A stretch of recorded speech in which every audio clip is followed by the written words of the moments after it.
Welcome to Pete and Hannah's Watch List. I'm your host, Pete Mitchell. I'm here with my great co-host, Hannah. Hello, people. Hannah, we're here today for AFI Top 100 10-Year Revisited. But before we begin, let us tell the viewers and listeners what they should do. Pretty please leave a like and subscribe to our channel. And leave a comment down below your feedback on the show, the other shows. Tell us your thoughts. Hit the notification button and you'll get great content like this one. On today's show, we are reviewing North by Northwest, movie number 55. That's right. The first Alfred Hitchcock edition. Yes, There'll be a few more after this. there will be. Second movie for Cary Grant. Yes. Yeah. I know there's more to come, but yeah, still, yeah. Yes, that is true. Hen, have you seen this one before? No, I've not seen this particular Hitchcock movie. I've seen this one before, and we watched it on Apple TV. Not available on streaming services at this time in Australia. The elevator pitch: advertising executives mistaken for a government spy, and then the cat and mouse game ensues. Maker studio is MGM. Released on July 1st, 1959. Goes for 136 minutes. Budget was $4.3 million. Let's have a look at some of the blockbusters from that year. 1959. Yeah. We've already reviewed one of the movies. Mm-hmm. Ben-Hur. Drink up. Judah. The Shaggy Dog. Oh, a classic. Operation Petticoat. Oh, that's another Cary Grant one. Some Like It Hot. Oh, of course. Yes. Pillow Talk. Pillow Talk. One of your favourites? Yeah. Imitation of Life. Suddenly Last Summer. Rio Bravo. The Nun Story. North by Northwest in at 9. And Anatomy of a Murder at number 10. But the big box office hit this year was Ben-Hur. 36 million. We've already talked about that on the AFI. That's a big movie. It's the first movie. Yeah, on this list. Yeah, it was. Yeah, it was. So you can catch back up on everywhere you get your podcast for Ben-Hur. Yes, that's right. It was lovely. I know it's early, but did you enjoy this or Ben-Hur more? Because there's a big difference. Oh, I will say I enjoyed this more, but that's because I'm a fan of Hitchcock's work, other work, Cary Grant as well. Whereas Ben-Hur kind of drops off that movie, where it's like really good, and we all know. We've discussed it. If you want to know more details, we discussed it in the Ben-Hur podcast. It has a massive drop off, that movie. Okay, story behind this movie. Alfred Hitchcock agreed to do the film for MGM, so he agreed to do a film. Yes. They had chosen an adaptation of The Wreck of Mary Dear by Hammond Ennis. Composer Bernard Herrmann had recommended that Hitchcock work with his friend Ernest Lehman. After a couple of weeks, Lehman offered to quit because he said he just couldn't make the story. So basically, they just started chatting, and then they came up with the story of North by Northwest. Yes. And it started just like, little gags and little stories they'd tell. And like this story had been told like many, many different times that they'd come up with this. This is the reason how they came up with this. But William Goldman, who wrote All the President's Men, he said this story's not true. Hitchcock was notorious for doing these things. Actually, Ernest Lehman actually came up with a story for North by Northwest. Oh, okay, yeah. Told it to Alfred Hitchcock, and they said, let's do this movie. Yeah. So that's how they came up with it. Run with it, yeah. Okay, Ernest Lehman, he started off as a novelist. One of his novels got sold into a movie, and then he just peeled off movie after movie, banger after banger. Now, we've already done one of his work, which was Who's Afraid of Virginia Woolf? Yes. And we've got a couple of others coming up, Sound of Music and West Side Story. Yeah. All on the list. But he also produced King and I, Sweet Success, Sabrina, Hello Dolly, Black Sunday. This guy was prolific. Musicals there. Actually hit. Yeah. Well. Hit musicals. Well. Dolly at the time was not. When Cary Grant read the script, he found the script baffling, and midway through filming, he said to Alfred Hitchcock, this is a terrible script. Like, we've already done a third of the picture, and I still can't make head or tail of it. But Hitchcock knew that it was working because Cary Grant's character wasn't supposed to know what was going on because he had no idea what was going on in the whole movie.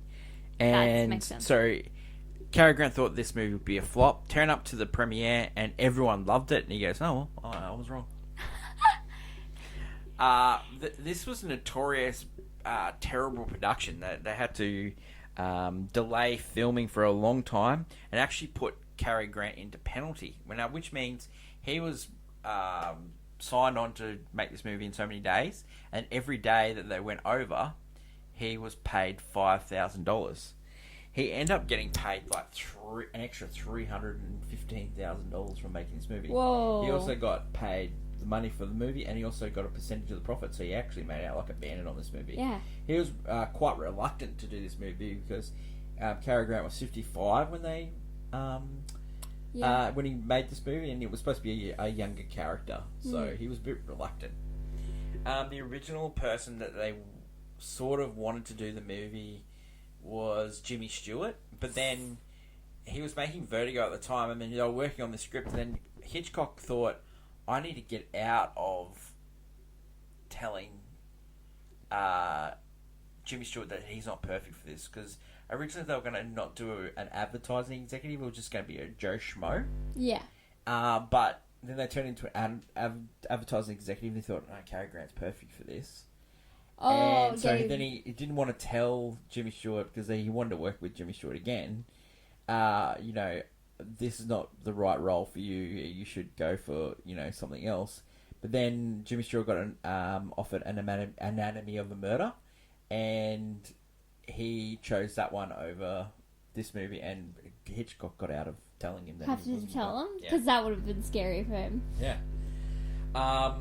Hitchcock wanted to make this movie in VistaVision, and it was going to cost them a lot more money, and he ended up getting his way because he had like all final cut, final control. Like they also wanted to cut the scene when they're talking in the pine forest, and because they wanted to save a little bit of money, and they wanted to cut 15 minutes of the film so it would get under 2 hours.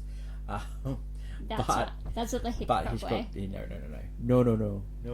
I haven't. Okay, so you got Cary Grant as Roger Thornhill, Eva Marie Saint as Eve Kendall. Now, Eva Marie Saint, she had started On the Waterfront, but she wasn't the studio's first pick. They chose Sid Charisse. Oh, Sid Charisse.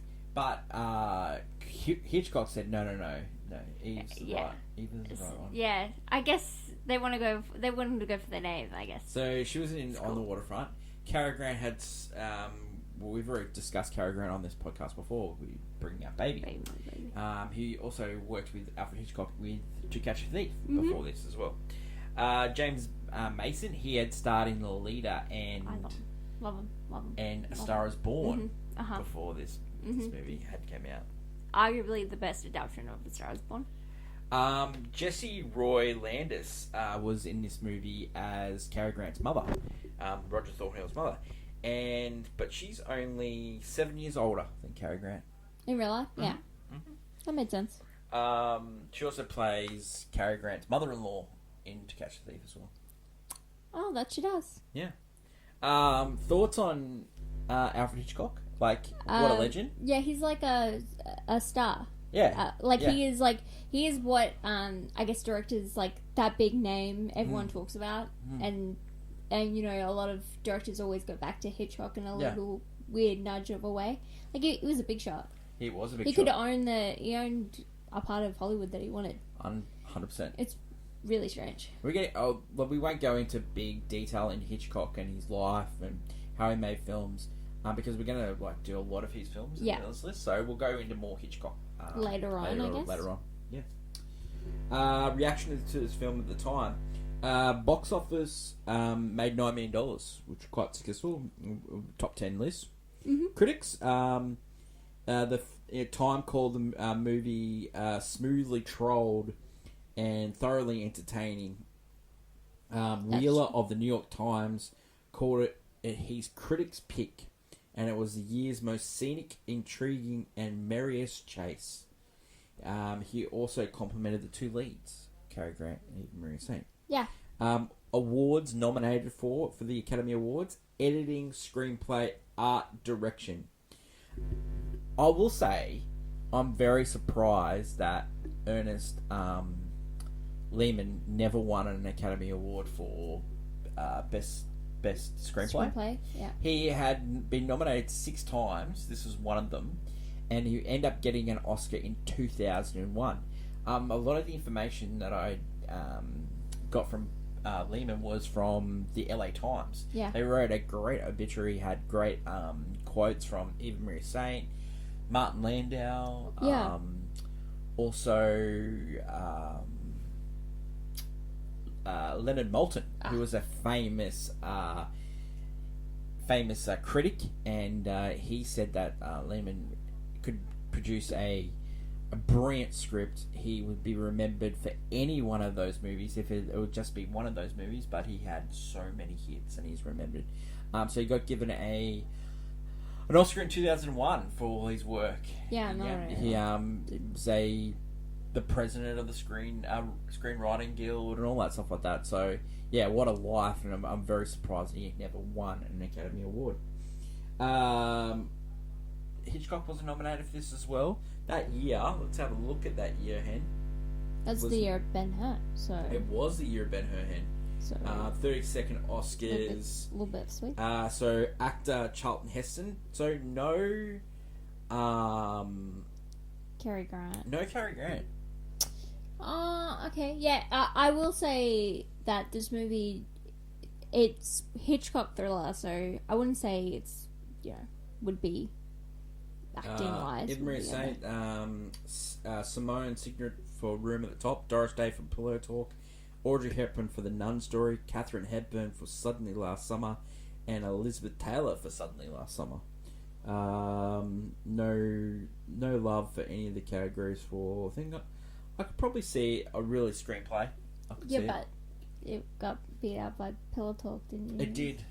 And Pillow Talk it's a rom-com that just works, okay? Babes. Come on, this movie's great. Nah, but nothing... That's but even when if you go back to something like Pillow Talk, it just, for some reason, even though it has a dated premise, the movie itself a dated premise? Yeah. It's the telephone line. It's a telephone party line. Hold up. Very dated premise. This movie also deals with people I'm actually surprised this movie actually dropped 15. This is originally was high? 40 on the spot. Okay. So I'm very surprised because this movie is fantastic. I really enjoyed this one. Hen. Thriller. It's a thriller trash. Reaction to this film recently. Rotten Tomatoes 97. A Letterboxd 4.2. Yep. IMDb 8.3. In 2010, Cary Grant's suit in this movie named best suit ever used in movies. Really? Yeah. Okay. Yeah. It's been used as a inspiration. Ben Affleck in Paycheck. Yeah. All right. Yeah. All right. I see what you're saying. Yeah. Yeah, well, there you go.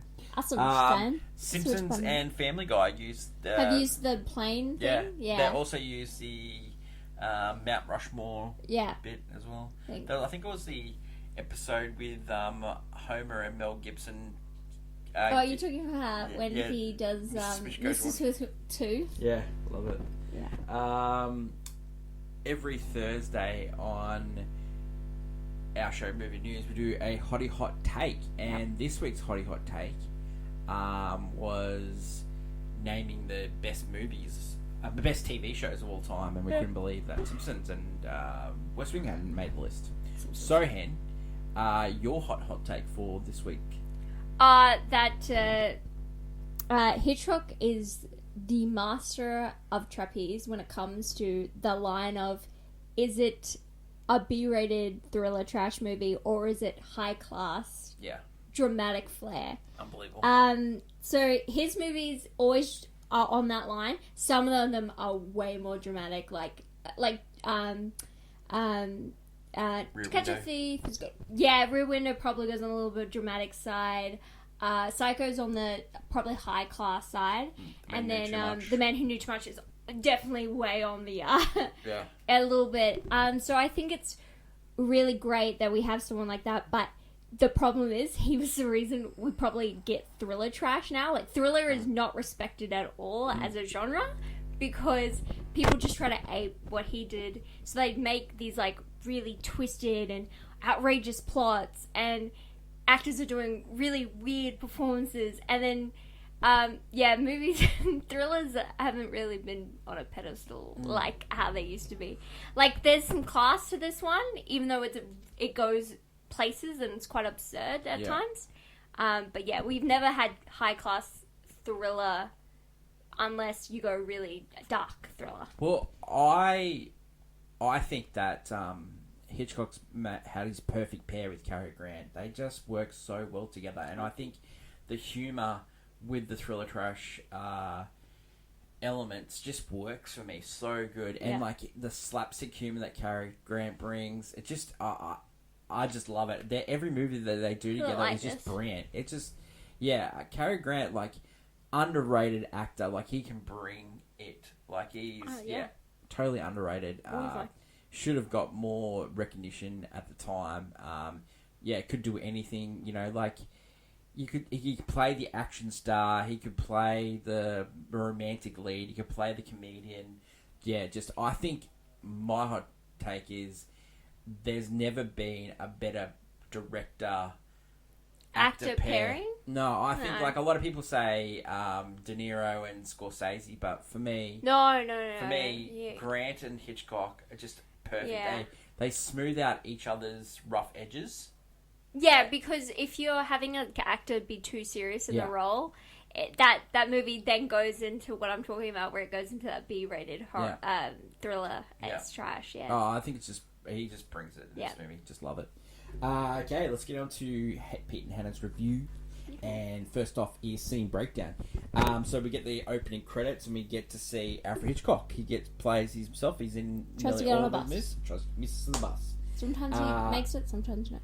Then you get the Cary Grant. And you're thinking of this movie's going to be one way in this movie with him interacting with his secretary, and what's going on here? You know, and it's like great humour from Grant and the secretary just working together. He goes for a meeting with some ad executives, like some account.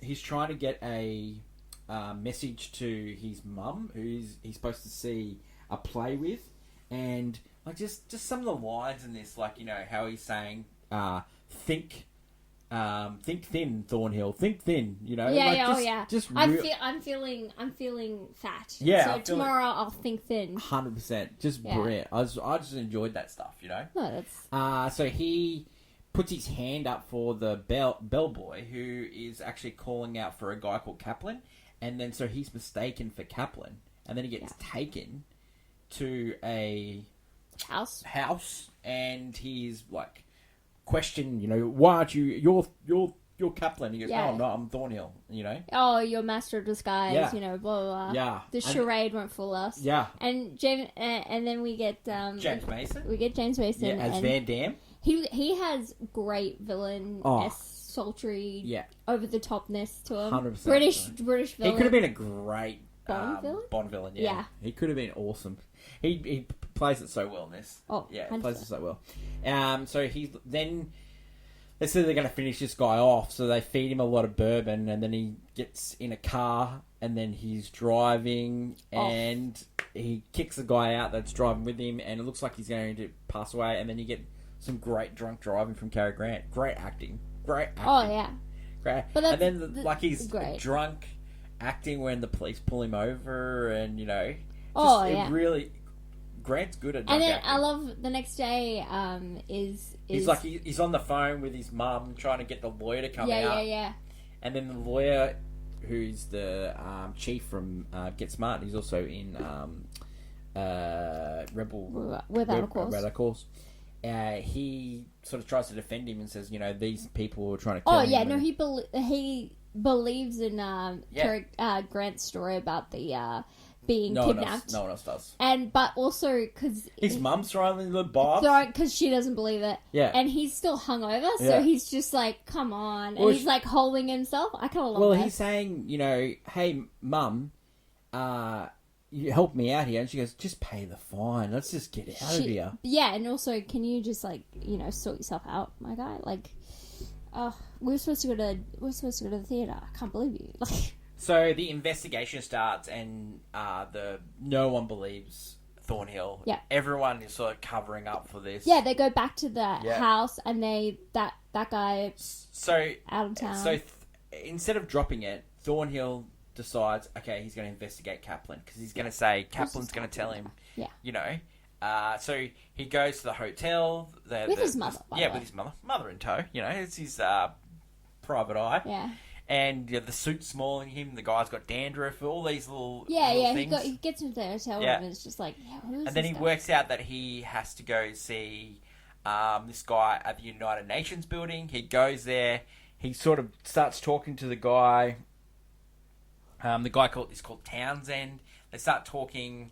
He was at Townsend's house, and then suddenly there's a knife in Townsend's back. Yep.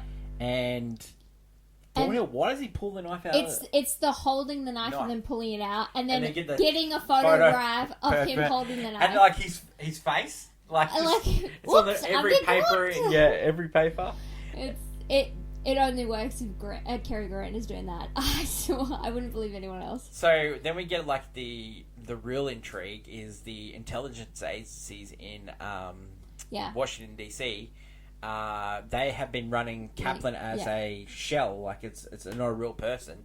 And then this is great because it's actually they can pin it on someone. Yeah, they're hiding the fact of the true identity of the spy. They're like a secret organization, kind of like an MIF. Yeah, MIF sort of thing. Man from Uncle sort of situation. It's the professor. It's great name for the thing. So he decides, okay, well, I'm on the run now. I'm going to go. The cops and this guy and James Mason. Yeah, for Van Damme. Great bad name. Great bad name. He gets on the train. He runs into Eva Marie Saint, who plays Kendall. Yep, an attractive blonde. That's a classic Hitchcock. He chose her from all these other blondes. And classic. Again, classic. Love it. And he always liked blondes with beige suits, and her mum told Eva Marie Saint that, and then that's how she got the role. That's smart. So they run in together on the train. She helps him get away. Then they starts having a conversation. There's some great lines there, I don't talk about love on an empty stomach, and just brilliant stuff. Yeah, because he's straight up flirting with her, even though this guy's on the run. Yeah. He's like, might he's as well. really into it. And then she hides him in her room, and it's in a compartment. And then she writes a note and gives it to the next door neighbor, and it turns out that she's talking to Van Damme. Yeah. Yep. Wow. So the next day, he gets away from the police, dressing up as a train bellhop. Yeah. Can't even think of what they're called actually. Unfortunately. And then he escapes and then talks, and then is basically saying his goodbyes to her. Porter. I reckon they would Porter. You reckon they call it Porter? Oh well, Porter is something else, but that would make sense. Porter-like. Yeah. And then he's shaving with a small shaver. Yeah, because that's all she had, so he's just using what she had, tiny shaver. So then he gets away, and then she's sort of saying she's ringing Kaplan and finds out that you got to meet Kaplan at this stop. So he catches a bus and he gets out into nowhere, and then we get the famous scene of the crop duster. Yeah, wow, this is cool. Isn't this cool? It's a great action sequence. It is a great action sequence. The way it slowly starts, then it goes into where he shoots. There's a lot of these moments in this movie, because I feel like there's just moments where it's just similar with the car going off, drunk car scene. It's just we're taking a moment for this action moment, and it's really great. Then you get the truck nearly running him over, then the plane going into the truck, and then he gets run over, and then he steals the car, and then he goes back, and then he he's asking where Kaplan was. He goes, well, Kaplan already left the building, left the hotel, and then he realizes that Kendall is playing him. Yeah, she's there. Yeah. She's at this hotel, so he knows. So then he goes upstairs and he sees Kendall again. He gets his suit clean and he steals some information off the pad that she was using. He goes to the auction house and he goes, Kendall's there with Van Damme and they're talking. And he comes in and he goes, you double crosses, like all this stuff like that. Yeah, he's kind of mad about her lying to him, and that's what James and Van Damme's like, oh, so you go from like Mr. I don't know what I'm doing to murderer to basically, why scorned lover? Like, I love it. And it's just great. And then you get the fake auction scene where they he's pretending to bid on all these items, underbid, and it's the only way because a they're all safe bet chasing, is a safe bet is to go to the police because whatever it is, that's who will be safe by, because they won't exactly take him out just yet. And so getting caught by the police is his best bet. So he creates a distraction. Yeah, because Martin Landau's character is trying to take him out of there. Yeah, and a few other goons. So the police take him out, and then he says, "Look, I'm the guy that the New York police wants you." You've called the UN murderer. And then he's so chill about it too. They get a call from their head, said, "Don't bring him in. Bring him to the airport." He goes to the airport, and then we get the professor from the agency says, "Hey, you need to come to South Dakota with us." And hey, he's like, buddy, can I say no? No, you have to say yes. So they go to South Dakota, Mount Rushmore. Yeah. He runs into... yes, but the reason he's decided to go with it, because he finds out that Kendall is actually the agent working with... She's the spy. She's the spy working with the organization. So he's realized he's put her life in jeopardy because... of being, upset. So he goes and tries to make a deal with Van Damme. He says, "Look, I will let you get away. You need to give me Eve. Give me the girl." And then Eve, I want revenge. Eve comes out with a gun and shoots. Yeah, point blank. Some would say. Shoots Thornhill dead. Yeah, he's gone. Kendall, Yeah. And Kaplan's gone. she runs. She runs. The professor comes in and pronounces Kaplan, aka Thornhill, dead. Yeah. And then we get the scene in the forest where Eve Kendall's there talking to Thornhill, and he says, "Okay, you need he's to..." alive, by the way. Yeah. Because they were blanks. Yeah. He pretended. You need to come with me. That's the deal that I made with the professor. And the professor goes, no, that's not the deal we made. She's going, baby. She's going, baby. She's going.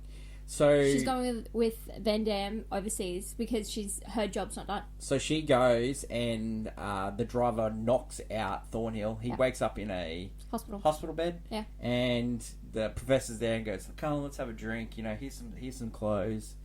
And Thornhill goes, "Nah, I'm out." So he escapes from the hotel room, goes to this mansion on top of the thing overlooking Mount Rushmore, which was fully made up, by the way. It wasn't real. Oh no, I don't think you possibly could get residential area. No, I love that.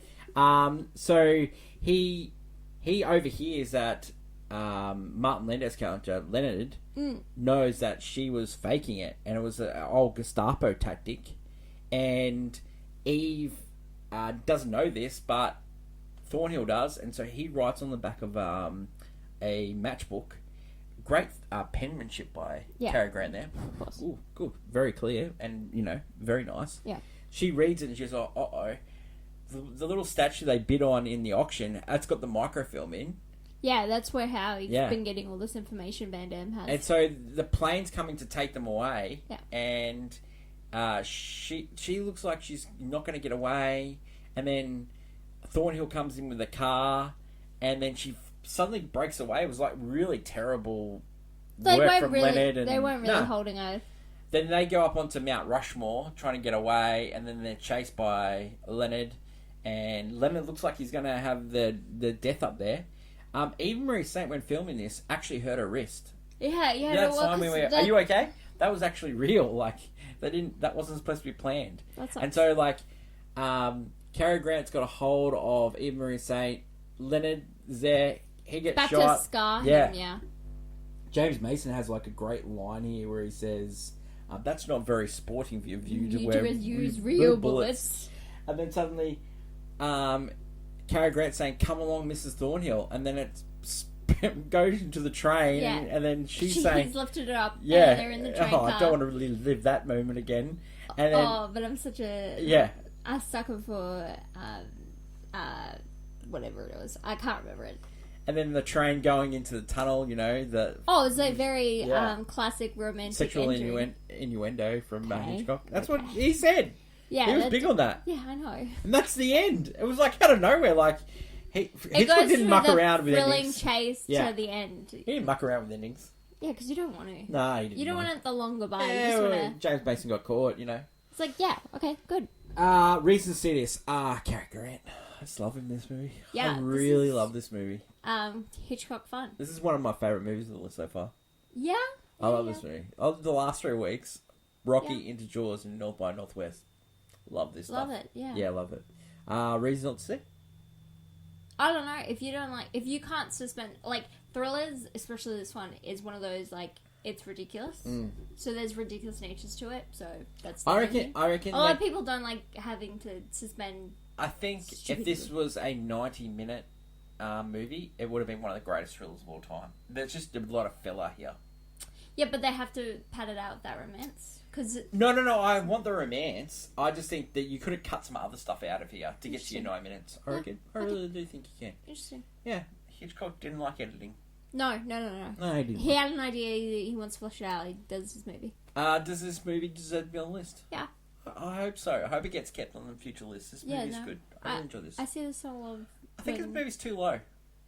Yeah. Yeah, I really do. I've read some of the movies coming up, and I think it's better than them. It's interesting, because, Vertigo and Psycho are both on this list, and they're higher. Yeah. So... Yeah, that's fair. I think this movie deserves to be higher. Yeah. Which buy on Blu-ray? Yes, there's a 4K release happened this year. Yep. I would definitely buy this one. 100%. Rating for this one. Oh, this movie's a banger. Banger, yeah. I reckon this. Safe to say. I'd definitely watch this movie again. Yeah. Watched this movie a couple of times already, but would you watch it again? Yeah. Yeah. That's it. I would. That's it. Yeah. Hannah, big week on the channel. Drafting. Movie. 1989 draft. Mm-hmm. Huge. Yep, big. Can't wait for that. Yeah. Sounds fun. It's exciting. You have threatened to walk off set if you don't get what movie you want. Yeah, I'm not a get what you get, don't get upset. I want what I want. Yeah, you are definitely... it's over or it's not. You have definitely Veronica Salt of our family. Veruca. Sorry. Veruca. You are definitely Veruca Salt of our family. Yeah. Why is Willy Wonka on this list? Care how. I want it now. I watched a documentary about Gene Wilder's life. Yeah. Remembering Gene Wilder. Yeah. Man, that guy was good. He was very funny. Love that guy. I don't know I brought that up, but, we'll talk about Willy Wonka. That's probably why. Yeah. So 89 Draft this Sunday. You can catch it up on podcast, but also there's a live stream. YouTube. Yeah. Awesome. Next week on the list, Hannah, it's movie number 54, and it's Robert Altman's MASH. Uh-huh. Not the TV show. Yep. So, yep. Okay. It's the movie that inspired the TV show. Okay. Awesome. I know the TV show. Yes. That's it. Awesome. Cool. Yep. I look forward to that. Long live cinema. That's my lovely co-host, Hannah. Mm-hmm. Until we meet again, it's bye for now. Bye.